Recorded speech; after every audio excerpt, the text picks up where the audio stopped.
Pourquoi ce livre? Ce livre a jailli en moi vers le mois de février-mars, un soir. Vous savez, moi, mes livres, c'est comme ça, des espèces de surgissements. J'étais très mal avec les nouvelles qui nous venaient de Gaza. Et je me suis dit, il faut que je réagisse. Comment est-ce que moi, je peux réagir? Je ne suis pas un homme politique, je ne suis pas un militant, je suis un médecin. Ce qui venu à l'esprit, c'était d'écrire ce livre. Il est venu d'un bloc, avec son plan, avec tout. Et le soir même, j'ai écrit à deux éditeurs. Je pensais qu'ils allaient me répondre plusieurs mois après, comme d'habitude, plusieurs. Eh bien, le lendemain matin, en me réveillant, je regarde mon courrier, paf, les deux ont répondu. Donc, pour moi, c'était une façon de... C'est ma contribution. Vous savez, nous sommes dans une période très sombre. Une des caractéristiques de cette période, c'est que penser est pratiquement interdit. Si vous voulez réfléchir, si vous voulez avoir un esprit critique, qui est quand même la base, très difficile en ce moment. Les gens qui connaissent le dossier, qui connaissent le contexte, on ne leur donne pas la parole dans les médias français. Si vous êtes un peu critique, vous êtes tout de suite traité d'antisémite. Si bien que nous sommes dans une situation assez paradoxale de voir un grand nombre d'intellectuels juifs traités d'antisémites, c'est quand même... ou de la haine de soi. Et donc, au fond, mon livre, c'est une sorte, j'ai appelé ça archéologie, mais l'archéologie, c'est très proche de la psychanalyse. Comment en est-on arrivé là? Comment le peuple juif, qui a tellement souffert, moins dans les pays musulmans d'ailleurs que dans les pays chrétiens, qui a subi un génocide incontestable, peut aujourd'hui traiter un autre peuple qui par ailleurs se trouve être le peuple frère?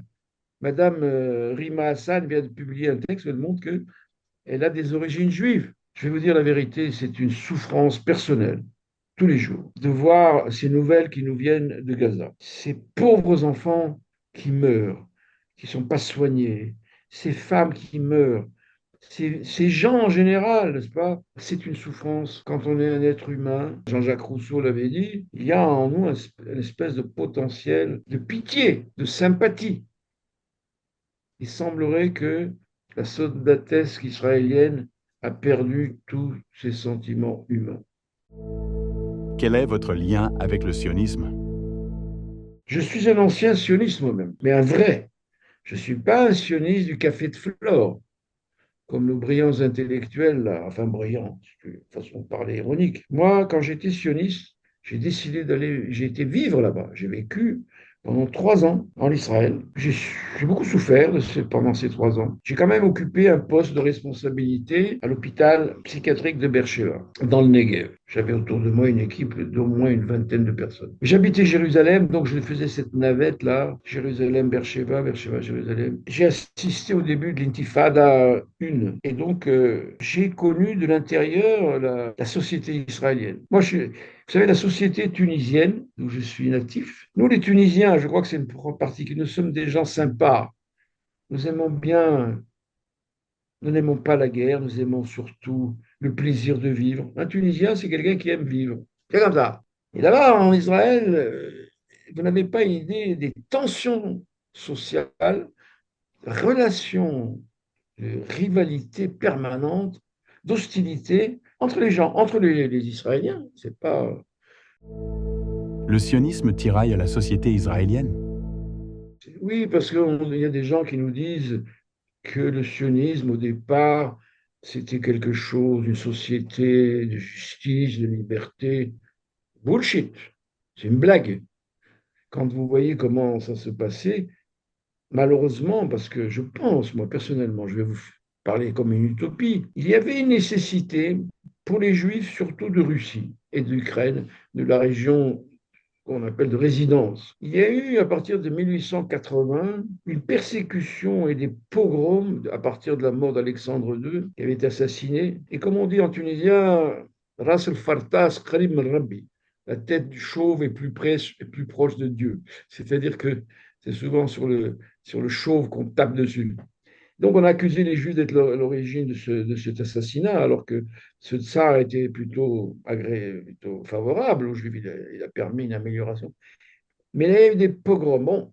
Et donc, il y avait une nécessité, quelqu'un comme Léon Pinsker, qui a vécu ça, parce qu'il habitait à Odessa, de trouver un refuge pour ces gens-là. Il y a eu plusieurs solutions qui ont été proposées. Par exemple, le baron Hirsch pensait peut-être créer un foyer en argent. D'abord en Amérique, aux États-Unis, puis finalement, il s'est replié sur l'Argentine et il a financé l'émigration des Juifs russes et ukrainiens en Argentine. Je pense que le monde palestinien aurait accepté volontiers l'arrivée de quelques dizaines de milliers, voire centaines de milliers de juifs venant en amitié, la main tendue, en voulant créer ensemble une nouvelle réalité où les qualités des deux nations, des deux ethnies, si vous voulez, auraient pu se compléter et produire au Moyen-Orient, en Palestine, après la disparition de l'Empire ottoman, on aurait pu créer ensemble quelque chose de vraiment bien.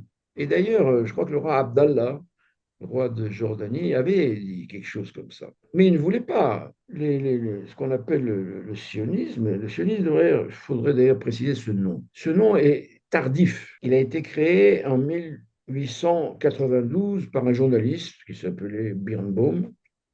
Mais avant ça, on ne parlait pas de sionisme. Disons, il y avait un mouvement national juif pendant le 19e siècle, à partir du milieu du 19e siècle. Et le premier qui a lancé quelque chose écrit avec un livre a été un grand ami de Karl Marx, un des fondateurs de l'internationale socialiste qui s'appelait Moses Hess, qui a écrit un livre que l'on trouve, que j'ai tout lu d'ailleurs de ces choses-là, qui s'appelle Rome et Jérusalem. Il y a eu Léon Pinsker, il y avait des courants comme ça, il y avait le Bilou, les gens du Bilou, qui sont des juifs aussi russes, tout ça, avaient eu cette idée de collaborer avec le monde, les Palestiniens. D'ailleurs, qu'est-ce qu'un Palestinien? Une bonne partie d'entre eux sont des descendants probablement des Hébreux qui se sont convertis à l'islam, au christianisme, après, voilà. Je pense qu'il y avait moyen de créer. Sauf que ces sionistes sont arrivés là, les sionistes herzéliens. J'ai raconté l'histoire d'un homme que j'aime beaucoup, qui s'appelait Eliezer Ben Yehuda. Eliezer Ben Yehuda est l'homme à qui l'on doit la renaissance de l'hébreu comme langue parlée. Lui est arrivé en Palestine, à Jérusalem, bien avant, en 1880, 80, pile, 80, 80. Il dépendait de personne, il dépendait que de lui-même, comme dirait mon cher maître Lacan. Il dépendait que de lui-même. Et lui, il voulait vivre à Jérusalem, redonner à l'hébreu sa dimension. Et quand il arrive, lui, en port de la Taquier, ou même un peu arrivant pas loin de Jaffa, il découvre que ce pays est plein de monde, des gens, des jeunes, sympathiques. Il raconte ça dans son livre. J'ai traduit moi-même son livre, hein, qui s'appelait La Renaissance de l'hébreu. Et il dit, qu'est-ce qu'on vient faire ici? Lui, en 1881. Et du coup, il va élaborer une ligne politique d'amitié et de collaboration avec les Palestiniens. Par exemple, son fameux dictionnaire, le premier dictionnaire de la langue hébraïque qu'il a écrit, il l'a fait en collaboration avec quelqu'un qui appartient à cette grande famille de Jérusalem, qui s'appelle Husseini. Souvent, dès qu'on dit le nom de Husseini, on pense au Moufti, mais il n'y avait pas que le Moufti. La famille Husseini est une grande famille, bon, jusqu'à présent d'ailleurs. Et donc, il a émis l'idée qu'on pourrait éventuellement imaginer un État à la Suisse confédérale qu'il appelait la cantonisation. Donc, un État unique de la Méditerranée au Jourdain, si vous voulez, c'est une expression on utilise à tort et à travers, où coexisteraient les Juifs, les musulmans, les chrétiens, et puis tout le monde, quoi, les étrangers. Il y avait pas mal d'Arméniens, par exemple, à Jérusalem. Tout ça a été mis à la poubelle et ceux qui sont arrivés dans la suite de ce monsieur Herzl et de son ami Max Nordau, ils aimaient tellement la Palestine qu'ils n'ont jamais mis les pieds. Max Nordau, Herzl a fait un petit voyage de quelques jours. Le sionisme, une idéologie antisémite? Moi, je dirais que le sionisme, au départ, était une idéologie antisémite. Ça peut paraître paradoxal, en tout cas anti-judaïque. Tout ce qui est l'héritage juif était écarté. Ce sont des vieilleries, des superstitions, et qu'il fallait construire un nouveau monde basé soi-disant sur la science. et cette affirmation étrange de ce Max Nordau qui disait qu'au fond, les Juifs étaient un peuple dégénéré. Le sionisme, une idéologie coloniale? Alors, la référence quand même du colonialisme est très claire. Herzl a écrit une lettre à Cecil Rhodes, qui est le grand apôtre du colonialisme, la Rhodésie, en lui disant: notre aventure est une aventure coloniale. Vous savez, l'Occident a une prétention inouïe. Ils pensent qu'ils sont les supérieurs. Il n'y a qu'eux. Ils sont la civilisation. Et que tout cet Orient, et même l'Extrême-Orient, tout ce qui n'est pas européen, avec une branche américaine qui est, au fond, une espèce de pseudopode de l'Europe, tout ce qui n'est pas européen ou affilié à l'Europe, c'est des barbares. On va coloniser ces barbares. On leur apporte la civilisation, on leur apporte la médecine. Ce qui est marrant, c'est que tout le monde était d'accord. Il ne faut pas imaginer que c'était des gens comme ça. Même Marx, on ne trouve pas chez Marx une dénonciation du colonialisme. C'était dans l'ère du temps, du 19e siècle. C'est comme ça que on va apporter de la civilisation dans ce monde de barbares. Alors que la civilisation, elle vient de là. Qui c'est qui a inventé tout ça? C'est sinon. Bon, évidemment, il y a eu la révolution scientifique qui a été européenne, mais sur des bases qui venaient. La civilisation autour du bassin méditerranéen, quand même, pour l'Europe, c'est quand même le fondement, n'est-ce pas, pour développer ça.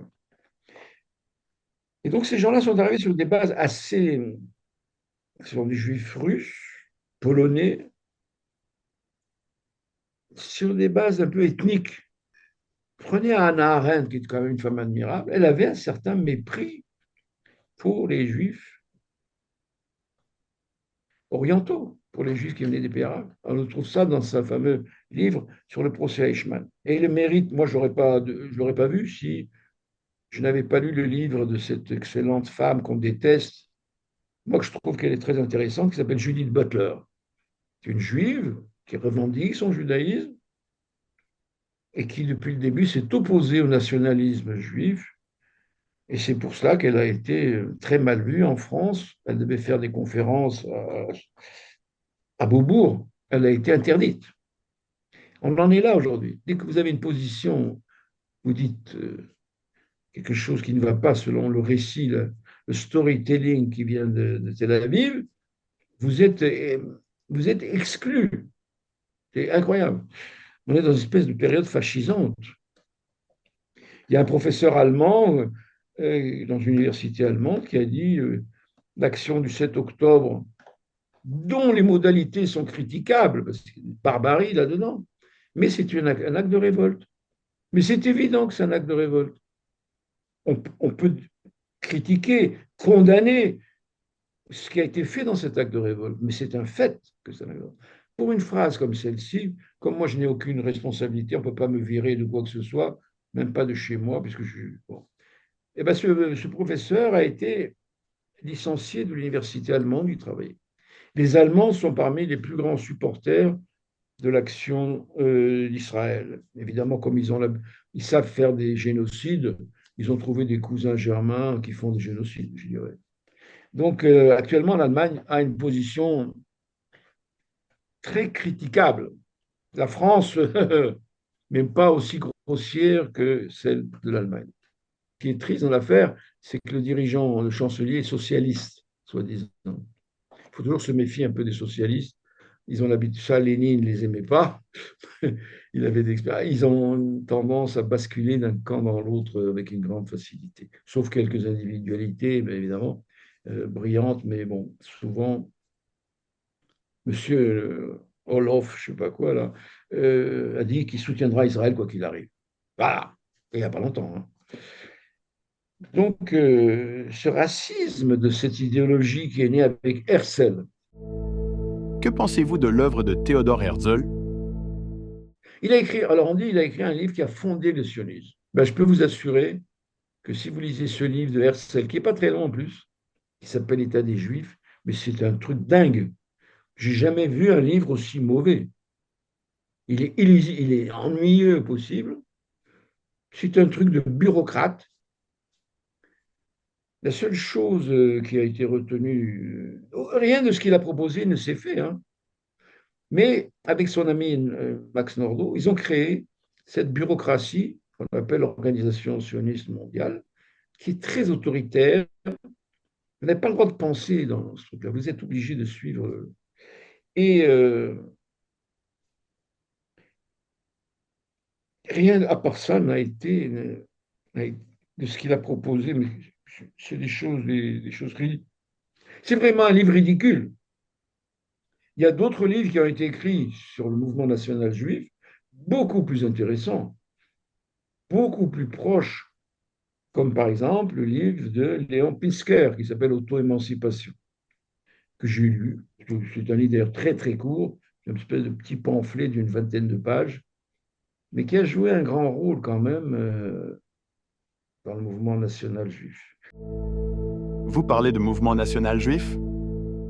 Donc j'emploie cette expression mouvement national juif, dans lequel le sionisme est une partie, un courant, sauf que ce courant a dominé, a pris le pouvoir et a détruit tous les autres. Comment le sionisme s'est imposé? Je vous ai dit que j'étais très sioniste depuis mon enfance. Le sionisme a une force de propagande unique dans l'histoire humaine. Aucun système idéologique n'a réussi à avoir une propagande de cette puissance, parce qu'elle recourt aux religieux, à la littérature romanesque, et plus tard à la Shoah, etc. Bon, cocktail extraordinaire. Quid du kibbutz? Concrétisation du sionisme? Un, un des, un des, une des fleurs, des charmes de cette idéologie, c'est le kibbutz.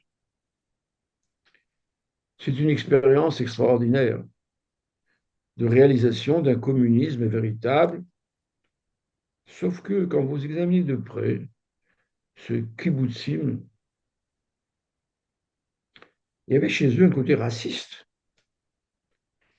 Par exemple, voilà, moi je suis un arabe, admettons, je suis un arabe musulman, je suis, je suis socialiste, je suis marxiste. Cette idée des kibbutzim me plaît. J'arrive, bonjour, voilà, je m'appelle Mohamed Ben Abdallah, je suis socialiste communiste. Je trouve votre expérience kibbutzik là très belle. Je voudrais participer. Why not? Non, tu es un arabe, pas question. Bon, ça commence bien. Voilà, je m'appelle Shimon Ben Gabriel. Je suis un juif yéménite. Je trouve que c'est vachement bien votre kibbutz. Je voudrais rentrer dans ce kibbutz. Ah non, tu es un juif arabe, pas pour toi. C'est des sous. T'as qu'à aller faire un moshav coopérative comme ça, là-bas. Moi, j'ai des récits là-dessus, parce que j'ai vécu en Israël 3 ans. Bon, je ne vais pas perdre notre temps avec ça, mais j'ai connu un type qui était membre d'un kibbutz. Comment il a quitté C'est un juif italien, il était ambassadeur d'Israël à Bruxelles. Minelli, je crois qu'il s'appelait, je me rappelle plus de son nom. Et il m'a dit, quand j'ai quitté le kibbutz, parce que j'ai vu ce racisme contre. En 1948, il y a eu beaucoup de gens qui sont arrivés d'Irak, d'Afrique du Nord, du Maroc en particulier, et de Tunisie aussi d'ailleurs, et du Yémen. Il ne fallait pas qu'ils rentrent au kibbutz. J'ai mis dans mon livre cette espèce de pacte de règlement intérieur qui a été élaboré au moment de la création du premier kibbutz qui s'appelait Degania. Et d'ailleurs, cet ancien ex-ambassadeur, m'a raconté que, vous savez, dans ces camps où sont entassés les Juifs d'Afrique du Nord et de l'Irak et du Yémen, c'était une situation épouvantable, de misère, de faim, de saleté, de promiscuité, tout ce que vous voulez. À cours d'une des fêtes juives de Hanouka, je crois que c'est Hanouka, ce monsieur qui était vraiment un vrai socialiste, un vrai humaniste, si vous voulez, tout ce que vous voulez, il a dit à l'Assemblée générale du Kibbutz, que ça marche avec l'Assemblée générale, écoutez, demain c'est la fête de Hanouka, je propose qu'on fasse une petite fête pour les enfants du camp à côté, qu'on appelle une Mahabara. On leur offrira je sais pas moi, des pommes, des oranges, des bonbons, un petit cadeau, quoi. Et il m'a dit, tout le monde dit, mais ça va pas, non? Tu veux introduire des poux dans notre kibbutz. Il m'a dit, je me suis levé, j'ai dit, eh ben, votre kibbutz, vous pouvez vous le garder, moi je le quitte. Ça lui a réussi, d'ailleurs, parce qu'il va devenir ambassadeur. Il y avait donc du racisme envers les Juifs arabes? Bon, pour revenir, il y a cette espèce d'hostilité. Moi, vous savez, j'étais éditeur, j'ai publié un livre de la correspondance d'un type qui s'appelait Kurt Blumenfeld, qui a été à un moment donné le mentor de Hannah Arendt. Bon, un grand sioniste, il a dirigé une institution sioniste qu'on appelle le Keren Hayesod, le fonds, c'est pas le Keren Kayemet, bon, bref, c'est un peu pareil, un fonds pour développer l'économie, machin, les fermes. Et il dit, quand je vois ces gens-là, ces gens, c'est quoi? C'est les juifs arabes. On peut les appeler juifs arabes. D'abord, qu'est-ce que c'est qu'un arabe? Un arabe, c'est quelqu'un qui parle arabe. Tralas. Bon, au Moyen-Orient, on connaît bien ça, puisqu'il y a des arabes chrétiens, il y a des arabes autre chose. Donc, ce sont des gens qui parlent arabe. Et donc, il dit, mais quand je vois ces gens-là, je me demande quel rapport j'ai avec eux. Quel, quel commun dénominateur j'ai avec eux. Merci, monsieur. Je croyais qu'on était au moins juifs. On avait notre maître Moïse, mon cher Rabbeinu, notre maître à tous, en commun. Et puis, de toute façon, la culture juive arabe a donné énormément de choses au monde juif. En Espagne, par exemple, le plus grand maître du judaïsme du Moyen Âge et même jusqu'à nos jours était un juif arabe. Il s'appelait Maïmonide, Ibn Maïmoun. Toute son œuvre a été écrite en arabe. Et puis après, il va devenir médecin au Caire et médecin personnel de Salah ad-Din, le grand Saladin qui va libérer la Palestine de la barbarie des croisés. Car la barbarie, elle n'est pas orientale. Quand les croisés sont arrivés à Jérusalem, Monsieur Godefroy de Bouillon, il s'appelait comme ça, quel nom, il disait, j'ai du sang jusqu'au poitrail de mon cheval. C'est vraiment, il a massacré tout le monde, les juifs, les musulmans. Vraiment, la civilisation, c'est vraiment magnifique quand même. Donc voilà, moi je pense que les juifs dans le monde musulman vivaient pas terriblement bien, mais quand même, ils n'étaient pas exterminés. La notion d'extermination des juifs est une idée byzantine, chrétienne par la suite, l'Inquisition, etc. Dans le monde musulman, le juif avait un statut qu'on appelait dhimma, un statut inférieur, certes, mais on avait nos institutions, on était protégé, on avait le droit de pratiquer notre religion, ce qui n'était pas le cas dans les pays chrétiens, jusqu'à l'émancipation qui va apparaître au XIXe siècle. Il y a un historien israélien, Ashkenaz d'ailleurs, qui a dit l'islam a sauvé le judaïsme. Les Byzantins avaient décidé qu'il n'y aurait aucun juif. Il fallait massacrer les juifs. Ils se cachaient dans les forêts, ils se convertissaient, etc. La conquête arabe, la conquête musulmane, a permis aux juifs qui se trouvaient dispersés de se retrouver. C'est un historien israélien, mais bon, il n'est plus en Israël maintenant. J'ai écrit un livre là-dessus qui s'appelle Ismaël et Isaac. Et je rapporte ce texte de cet historien. Donc, malgré tout, si vous voulez, dans l'islam, il n'y a pas la notion de génocide. La notion de génocidaire, elle est chrétienne et spécialement byzantine. Et vous avez bien fait, les Turcs, de conquérir Constantinople pour écraser ces Byzantins.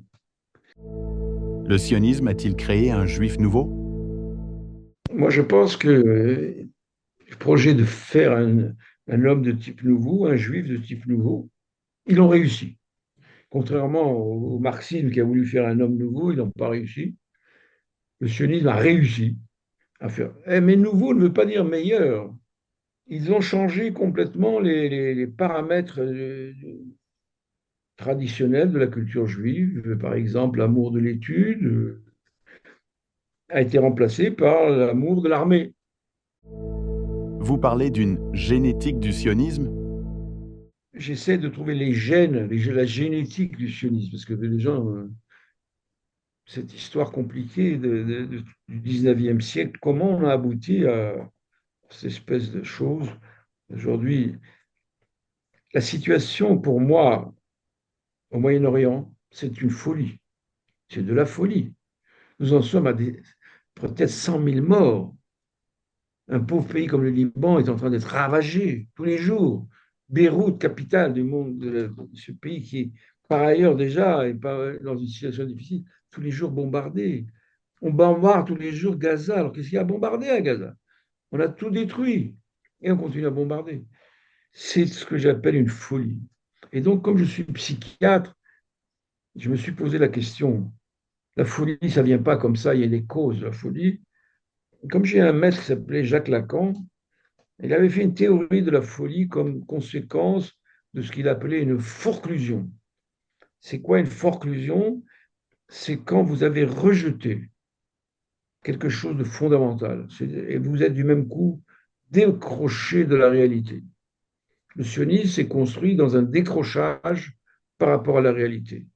La réalité du judaïsme, déjà, mais aussi la réalité locale du Moyen-Orient, du monde arabe, si vous voulez, du monde palestinien, etc. Tout ça, ils ont fait une espèce de bulle hors sol. Et c'est la conséquence, c'est ce que nous voyons, cette folie du meurtre de masse. Nous sommes devant de nouveau un meurtre. En un an, on a tué plus de 100 000 personnes.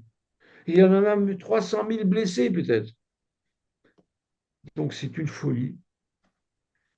Et ce qui est extraordinaire, c'est que personne dans le monde, merveilleux Occident, ne fait quoi que ce soit pour s'opposer à cette folie. Concernant Gaza et le Liban, l'Occident pourrait intervenir? Il y aurait moyen de le faire. Par exemple, quand la Russie a envahi l'Ukraine, on a pris des sanctions contre la Russie. Aucune sanction contre Israël. Non seulement aucune sanction, mais on lui envoie des armes, des munitions, des bombes d'une tonne, 2 tonnes, pour bombarder un petit territoire qui a la plus haute densité de population dans le monde. Gaza, c'est la plus haute densité de population dans le monde. Une concentration de gens incroyable. Donc, quand ces Américains, ces hypocrites, parce qu'ils tiennent un double langage, les Américains tiennent un double langage. Quand ils disent qu'ils veulent freiner, machin, mais c'est pas vrai. Quand vous vendez, vous donnez des bombes de 2 tonnes à Israël et qu'on jette, c'est pas pour les mettre au frigo, hein. Il faudrait un gros frigo d'ailleurs. C'est pour qu'il les balance sur ces populations. On sait qu'une bombe de 2 tonnes tombant sur Gaza va faire 30 morts, 40 morts, peut-être plus. Concernant la guerre à Gaza, quelle image d'Israël vous a particulièrement choqué? Ce qui est scandaleux, c'est de voir ce président de cet État d'Israël, qui s'appelle le président Herzog, dont le père d'ailleurs était un grand rabbin, triste, s'est amusé à signer de son nom une bombe qui allait tuer des gens, des femmes, des enfants, des adultes, des gens du Hamas peut-être. Comment peut-on comment peut-on signer une bombe? Dans quoi on est, ou jusqu'où on est descendu dans l'immoralité? Des voix israéliennes dénoncent-elles l'attitude d'Israël? Il y a en Israël un homme remarquable qui est un journaliste, qui s'appelle Gidon Levy, qui passe tous ses articles sont une dénonciation permanente de ce délabrement moral que vit aujourd'hui cette population. Et il dit, je suis né dans ce pays, j'ai fait toutes les guerres de ce pays, et c'est maintenant que j'ai compris ce que c'est que le sionisme, c'est lui qui dit, hein, c'est un système raciste, suprémaciste, de domination d'un autre peuple. C'est du Guidon Levy, dans une conférence qui s'est tenue à Toronto il n'y a pas longtemps. Moi, j'ai été l'élève d'un homme extraordinaire qui s'appelait Leibovitz.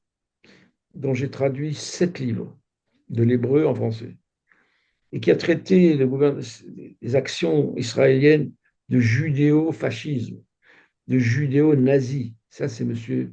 Leibovitz, qui était un juif très religieux. Les actions d'Israël ont-elles une connotation religieuse? On dit souvent c'est la religion. Non, c'est pas la religion. Les gens, là, les fascistes comme M. Ben-Gvir ou Smotrich, c'est un déguisement, la religion chez eux. Notre judaïsme n'a jamais dit qu'il fallait tuer les gens. Au contraire, 10 commandements, tu ne tueras point. Bon, bref. Ils ont pris ce prétexte du religieux, mais ils sont pas religieux du tout. Vous avez des courants de religion chassidim dans les Satmar, le chassidisme Satmar. Ils sont 200 000 personnes quand même, c'est pas rien, surtout à New York. Ils considèrent Israël comme un État nazi. Ils sont des juifs. Ils sont antisémites alors. Donc il y a des centaines de milliers de juifs qu'on va considérer comme antisémites. C'est terrible. Que pensez-vous du positionnement des institutions juives en France? J'ai écrit un livre avant celui-là, dans la même maison d'édition qui s'appelle Le silence des prophètes. C'est pas moi qui ai trouvé ce titre qui n'est pas très bon pour moi, mais bon, bref. Et là, justement, j'analyse pourquoi l'intelligentsia juive française est aussi réactionnaire sur le plan du problème israélo-palestinien. Il est scandaleux d'entendre, il n'y a pas un rabbin, une autorité morale en France qui est condamné ou qui ait un mouvement de sympathie pour les Palestiniens. Je m'en fous, moi, des Palestiniens. Les êtres humains, ce sont des êtres qui retrouvent ce sentiment de solidarité de la race, de l'espèce humaine, tout simplement. Le grand rabbin de France, moi je ne le considère pas comme mon... il a dit, il a fait un interview à la télévision, où il a dit qu'il était fier de l'action d'Israël, mais, mais cet homme est fou. En disant cette phrase-là, il va créer énormément d'antisémitisme. Ces gens qui sont tous derrière M. Netanyahou et sa clique, qui donnent les villes, appellent ça le gang. Il appelle ça un gang. Que ce judaïsme français institutionnel, le CRIF, se soit entièrement aligné sur les positions les plus extrêmes de ce gouvernement, est le plus grand moteur de la fabrication de l'antisémitisme en France. Nous sommes quelques-uns quand même en France, comme le mouvement Tzedek, comme l'UJFP, ou comme des individus isolés. Moi, je suis un individu isolé. Nous condamnons sans hésitation, sans nuance, le massacre qui s'opère sous nos yeux à Gaza. Et je pense que nous sommes les vrais juifs qui luttons contre l'antisémitisme, puisque nous n'avons pas oublié la fraternité humaine, que nous faisons tous partie de la même espèce humaine. Et je pense que nous sommes les plus grands défenseurs du peuple juif et de ses valeurs. Valeurs qui ont été définies dans la Bible, par nos prophètes, et que l'on a beaucoup oubliées. Le sionisme est-il une maladie mentale? Moi, dans mon livre, j'ai défini le sionisme, cette idéologie, comme une idéologie psychotique. Et je pense que Netanyahou est probablement l'incarnation de cette folie. C'est un homme d'un cynisme absolu. C'est un menteur. Il ment tout le temps. Israël a des avions hyper modernes. Il bombarde des pays qui n'ont pas de défense aérienne. C'est de l'assassinat pur et simple. Les petits fusées que envoie la Hezbollah à côté d'une bombe de 2 tonnes, c'est rien. Que pensez-vous de l'accusation de haine de soi? Mon livre parle beaucoup de ça. Le sionisme s'est créé sur cette notion de haine de soi. C'est grotesque parce que personne autant que quelqu'un comme moi ou comme les Leibovitz ou comme n'aimons notre culture. En France, nous avons un petit trio de charlatans qui se font appeler le printemps républicain. Il y a un d'entre eux qui a de vagues origines juives. Il s'appelle Raphaël Antoven. Ce monsieur ne connaît rien du judaïsme. Il est totalement détaché. La haine de soi, c'est lui qui l'a. Quand on aime le judaïsme, eh ben on l'étudie. On apprend l'hébreu, on fait du Talmud, voilà, on va en Israël, je l'ai fait.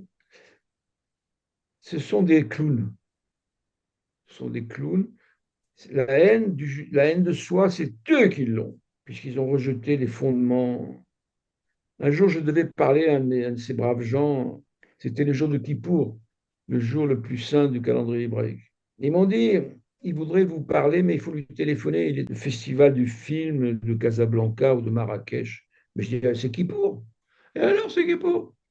Donc, ces gens qui nous parlent de la haine de soi, qui est le jour de Kippour, ils vont faire un festival du film à Marrakech. Je trouve que la haine de soi, c'est eux qui l'ont.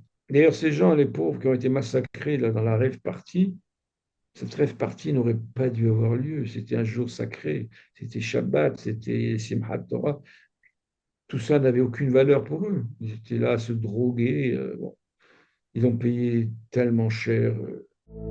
Quelles sont les conséquences du 7 octobre dans la société israélienne? Il y a un effondrement spirituel, moral, épouvantable qui se passe aujourd'hui. Et le peuple israélien, il le paye. J'ai des parents là-bas. Les gens que j'aime le plus, ils habitent là-bas. Je suis pas neutre, moi, là-dedans. J'ai un neveu qui a failli mourir et on a fait 12 opérations. J'ai un autre neveu qui a été en opération à Gaza et qui ne s'en remet pas psychiquement. Quel message voudriez-vous adresser à la communauté juive française? Je ne sais pas, maintenant, je pense qu'on arrive quand même, d'une certaine façon, à la fin du processus. Là. Au début, on a beaucoup joué, la propagande sioniste a énormément joué sur le 7 octobre. Ils l'ont comparé à un génocide, quand même excessif. Génocide, il y a quand même 6 millions de morts. Et c'était des gens désarmés. Alors que là, le mot pogrom est ridicule, puisque le pogrom sont des gens désarmés qui sont attaqués par une majorité de gens. Là, c'est une minorité qui attaque une majorité. Bref, on a créé avec des fausses nouvelles. On a raconté, moi je me rappelle le lendemain du 7 octobre, une amie me téléphone, tu te rends compte, on a trouvé des bébés dans des fours. On sait aujourd'hui que c'est faux. On a trouvé 40 bébés égorgés. On sait que c'est faux. Des fake news. On a raconté qu'il y a une femme enceinte, on l'a éventrée, on a sorti son bébé de son ventre. On sait aujourd'hui que c'est faux. C'est dans la presse, c'est tout ça. Arrête fait un boulot magnifique de ce côté-là. Alors, l'émotion du moment a pu provoquer une émotion très, très forte, la crainte. Vous savez, Raymond Aron, qui n'est pas n'importe qui, hein, qui disait, il avait cru, si Israël était détruit, disait-il, je n'aurais plus de raison de vivre. Raymond Aron. Après, il va critiquer Israël. Mais là, sous le coup de l'émotion, on pouvait faire des tas de choses. Je pense que la tâche qui nous attend aujourd'hui, dans les années à venir, c'est de nous reconstruire. Le peuple d'Israël, le peuple palestinien, est dans un état épouvantable. On a tué ses dirigeants de toutes les couleurs. Le peuple libanais est dans un état épouvantable. Mais le peuple israélien aussi est dans un état épouvantable.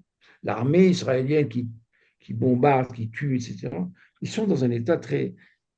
À tel point qu'ils ont fait lancer un recrutement de soldats africains.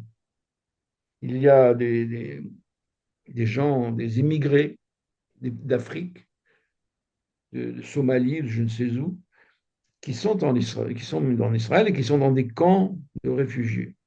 On leur a dit, enrôlez-vous dans l'armée et vous aurez vos papiers. Et certains le font, parce qu'il n'y a plus de soldats. Enfin, il y a un problème avec le recrutement de soldats. Pour un aviateur de là-bas, là-haut, là, mais les tankistes, les parachutistes, tout ça, je peux vous assurer qu'ils sont dans un état très, très difficile. Donc, on se moque beaucoup des Russes qui ont embauché maintenant des Nord-Coréens. Que répondez-vous à l'affirmation d'une terre sans peuple pour un peuple sans terre? Terre sans peuple pour un peuple sans terre. C'est une invention d'un ecclésiastique chrétien. Hein, et elle a été reprise, et bon, on répète ça tout le temps. Voilà. Mais Ben Yehuda, dont j'ai beaucoup parlé, comme vous le savez, lui, il dit pas ça. Il dit, mais attendez, c'est occupé, là, il y a des gens, il y en a plein, et c'est pas un pays vide. Ce qui est marrant, c'est qu'une femme de gauche, là, récemment, je lisais un article, une tribune dans le Monde, et elle disait que beaucoup de ces Palestiniens, ce sont des gens qui sont venus après, attirés par le développement économique de ce pays. Cette idée d'une terre sans peuple, elle est quand même dans l'inconscient des gens, alors qu'elle est fausse. Elle n'est même pas une invention. Mais bon, Le peuple palestinien n'existe pas? c'est un peuple qui occupait toute la région de Gaza, d'Ashkelon, la région côtière. Je ne sais pas ce que c'était, moi, ces Philistins. C'était, je crois, une branche de l'Égypte, hein. Mais dans la Bible, on voit que le roi David, par exemple, à un moment donné, s'est réfugié chez eux, chez les Philistins. Et donc aujourd'hui, quand ces abrutis là, de Smotrich et puis des autres, hein, ils ne sont pas les seuls, ils disent que ça fait partie de la terre sainte, mais c'est pas vrai du tout. Ils ont jamais, cette partie de la Palestine n'a jamais fait partie. Nous, en hébreu, on ne dit pas Palestine, on dit Eretz Israël, la terre d'Israël. Ok. Mais la région de Gaza, d'Ashkelon, Tel Aviv, ne faisait pas partie d'Eretz Israël. Le royaume d'Israël est millénaire. Ce sont des ignorants. Il y a une chose qu'il faut dénoncer, c'est l'ignorance. Par exemple, on ne disait pas, au moment où les Romains ont écrasé, on ne disait pas le royaume d'Israël. Ça ne s'appelait pas comme ça. Ça s'appelait le royaume de Juda. C'est comme ça que ça s'appelait. Donc, le royaume d'Israël était un royaume qui a été condamné par les prophètes, qui sont appelle la Samarie. Il y a un schisme qui s'est produit. On voit ça dans la Bible. Mais est-ce que ces gens-là connaissent la Bible? Ils ne connaissent même pas. Ce sont des ignorants, la plupart. Donc, de toute façon, on s'en fout du passé. On est fatigué par ces références tout le temps au passé, au passé. Il faut construire notre présent et notre futur. Moi, je suis maintenant out. Mais il faut penser à construire l'avenir. Nous allons avoir besoin de réfléchir hors de ces. Le sionisme a créé une prison intellectuelle. Le sionisme est une prison intellectuelle dont il est très difficile pour un juif de penser hors, out of the box, comme on dit en anglais. The box is closed. Le sionisme est une boîte fermée hermétiquement. Vous ne pouvez pas, si vous, out of the box, vous êtes antisémite. Attendez, on a le droit de respirer un peu. Dans votre livre, vous abordez également le mépris envers les Juifs de la diaspora, les Juifs galoutiques. Le juif israélien a l'expression Yehudi galoutique, c'est-à-dire le juif galoutique, c'est une expression méprisante. Quand on dit quelqu'un, Yeshlecha roche galouti, tu as une tête galoutique, parce que tu t'es pas affirmé, etc. Donc, le juif galoutique, c'est celui qui rase les murs, qui a peur de l'oppression, de la persécution. La Shoah est-elle instrumentalisée? Il y a une autre chose dont je voudrais dire avant de terminer, c'est la question de la Shoah, l'extermination, le génocide que les Allemands ont fait du peuple juif à Auschwitz. Il y a eu énormément, en Israël, on organise tout le temps des voyages de jeunes à Auschwitz, qu'on appelle les voyages de la vie. Ils vont en procession là-bas. Bon, bref. Il y a eu un type, que je crois qu'il est plus de ce monde, je suis presque sûr, qui s'appelle c'est un professeur Yehuda Elkana. Yehuda Elkana a dit ces voyages, c'est un rescapé de la Shoah. Il a été à Auschwitz, hein, donc il sait de quoi il parle. Il disait à l'époque, il y a même eu un article dans Le Monde, une page entière, où il disait ces voyages de ces jeunes à Auschwitz, c'est une catastrophe. Il faut arrêter ça. Parce que les gens qui vont comme ça en pèlerinage, moi j'ai été à Auschwitz une fois, hein. Bon, ces pèlerinages à Auschwitz a créé cette mentalité que nous, juifs, nous, israéliens, nous sommes en dehors des lois. Puisqu'on a osé faire ça, qui est quand même hors des lois, on a le droit, nous aussi, on est hors des lois. D'où cette politique israélienne de ne pas reconnaître le droit international. La lutte qu'on mène politiquement, certains, c'est le respect du droit international. Il vaut pas, peut-être, il vaut ce qu'il vaut, mais au moins, il délimite une certaine limite. Le problème d'Israël aujourd'hui, c'est qu'il n'y a pas de limite. Pas de limite géographique, pas de limite dans la violence. Si vous écoutez, il y a ce fameux Smotrich a dit récemment à la télévision française que l'objectif, c'est de conquérir la Syrie jusqu'à Damas et un bout d'Irak et toute la Jordanie. La Jordanie, aujourd'hui du roi machin, là, Abdallah, doit revenir aussi à Israël. Et même, disent-ils, arriver jusqu'au Nil et un bout d'Arabie saoudite, de l'Arabie. Tout ça, le royaume d'Israël futur serait ça. Mais c'est un malade mental. Et ce type est au gouvernement. Et il a une fonction très importante. Qui va arrêter ces malades mentaux? Quand vous me dites est-ce que nous avons affaire à des malades mentaux, je pense que M. Smotrich, ministre des Finances, de l'économie, d'ailleurs il met l'économie israélienne par terre, mais bon, ça c'est autre chose. M. Ben-Gvir, M. Netanyahou, ce sont des malades mentaux. Oui, comme Hitler l'était, comme Pol Pot l'était. Il y a comme ça, l'humanité produit de temps en temps des malades qui vont les diriger. Eh bien, ça nous est arrivé au peuple juif d'être aujourd'hui dirigé par des malades. Votre avis sur la prétendue expulsion des Juifs du monde arabe? De Tunisie, nous avons été. Un ami à moi, enfin un ami, une connaissance, qui est un artiste, qui s'appelle Rafram Haddad. Il s'appelle Haddad. Bon, moi, mais ce n'est pas de ma famille. Il est parti, son père, quand il était bébé ou un petit garçon, ils sont partis tous en Palestine, en Israël. Et maintenant, il n'en peut plus là-bas. C'est devenu un artiste et maintenant il s'est installé en Tunisie. Il est retourné en Tunisie. Il habite à Tunis. Ouais. Il m'a dit, nous les juifs tunisiens, on a été coincés entre le panarabisme nassérien et le sionisme. Le choc de ces deux nationalismes a fait qu'il était devenu difficile pour un juif de vivre dans les pays arabes. Il y a une communauté juive en Tunisie encore, mais elle n'est pas très nombreuse. Il y a environ, disons, 1500 personnes, alors qu'autrefois, il y en avait plus de 100 000 personnes. En Algérie, ils ont suivi le mouvement d'expulsion des Français d'Algérie. Donc, ce n'est pas une vraie expulsion, c'est on ne pouvait plus vivre là-bas. Il y avait comme ça une espèce de haine du juif qui s'était développée à la suite des événements du Moyen-Orient, d'ailleurs. Vous savez, le nationalisme, c'est un raz-de-marée, c'est un tsunami. Quand vous êtes emporté par le nationalisme, rien ne vous arrête. Nasser a fait un mal énorme au monde arabe. Il a laissé le monde arabe plus mal que quand il a pris le pouvoir. Moi, j'étais l'ami d'un type qui s'appelle M. Béchir Beni Ahmed, qui a fondé le journal Jeune Afrique. Je rends hommage à sa mémoire parce que ça a été un ami, c'était un des hommes les plus intelligents que j'ai rencontrés. Il avait beaucoup de sympathie pour les juifs tunisiens. Et j'ai collaboré à ses journaux, il en a fait deux. Et voilà, moi, quand j'étais avec lui, je me sentais beaucoup mieux que lorsque je suis avec un, voilà, Européen. On se sentait proches l'un de l'autre.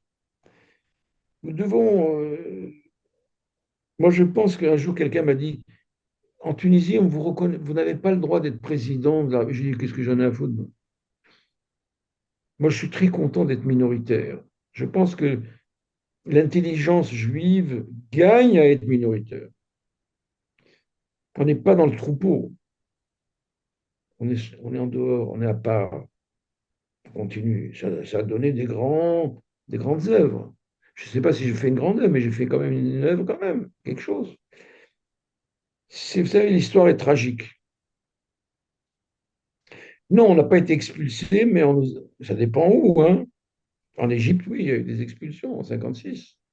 Mais il n'y a pas eu qu'en Égypte. Prenez le cas de la Pologne. C'est pas un pays arabe, ça, la Pologne. Vous avez des communistes juifs polonais qui ont été des résistants, qui se sont battus contre le nazisme. Et bien en 58,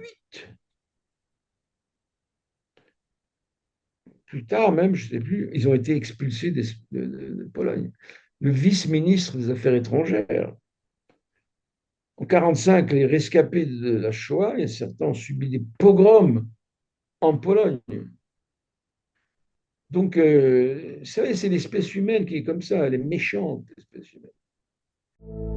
Le mot de la fin.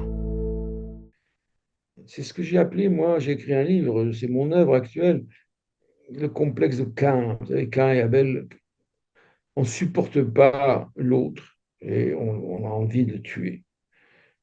C'est une des choses importantes que la grande philosophe Hannah Arendt a beaucoup réfléchi, c'est la notion de cohabitation.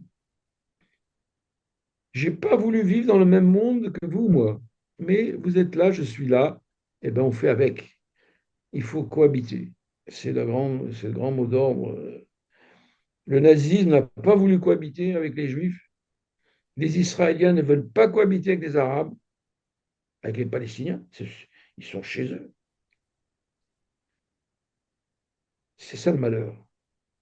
Il faut lutter contre ça et accepter la cohabitation.